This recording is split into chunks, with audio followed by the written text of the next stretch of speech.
ನೂತನ ಬಸ್ ಚಾಲನೆ ಬಸನಗೌಡ ದದ್ದಲ್.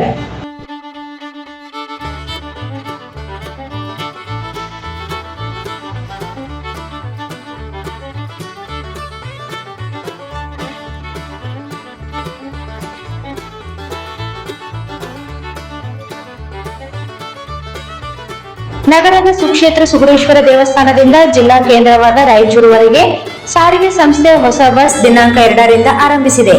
ದಿನಾಂಕ 2ರಂದು ರಾಯಚೂರು ಗ್ರಾಮಾಂತರ ಕ್ಷೇತ್ರದ ಜನಪ್ರಿಯ ಶಾಸಕರಾದ ದದ್ದಲ್ ಬಸನಗೌಡ ಅವರು ಮಂದಿರದ ಮುಂದೆ ಸಾರಿಗೆ ಸಂಸ್ಥೆಯ ನೂತನ ಬಸ್ಗೆ ವಿಶೇಷ ಪೂಜೆ ನೆರವೇರಿಸಿ ಹಸಿರು ನಿಶಾನೆ ತೋರಿಸಿದರು. ಅವರು ಈ ಸಂದರ್ಭದಲ್ಲಿ ಮಾತನಾಡಿ, ಪ್ರಯಾಣಿಕರು ಮತ್ತು ವಿಶೇಷವಾಗಿ ಸುಗುರೇಶ್ವರ ದೇವರ ಭಕ್ತರು ಈ ಬಸ್ಸಿನ ಸದುಪಯೋಗ ಪಡೆದುಕೊಳ್ಳಬೇಕು. ಈ ಬಸ್ಸು ಬೆಳಗ್ಗೆ 6 ಗಂಟೆಯಿಂದ ಸತತವಾಗಿ ಸುಗುರೇಶ್ವರ ದೇವಸ್ಥಾನ ಮತ್ತು ರಾಯಚೂರಿಗೆ ಓಡಾಡುತ್ತದೆ. ನಿರ್ದಿಷ್ಟ ಸ್ಥಳಗಳಲ್ಲಿ ಮಾತ್ರ ನಿಲುಗಡೆಯಾಗುತ್ತದೆ. ಭಕ್ತರ ಬಹುದಿನದ ಬೇಡಿಕೆ ಈಡೇರಿದೆ ಎಂದು ಅವರು ಹೇಳಿದರು.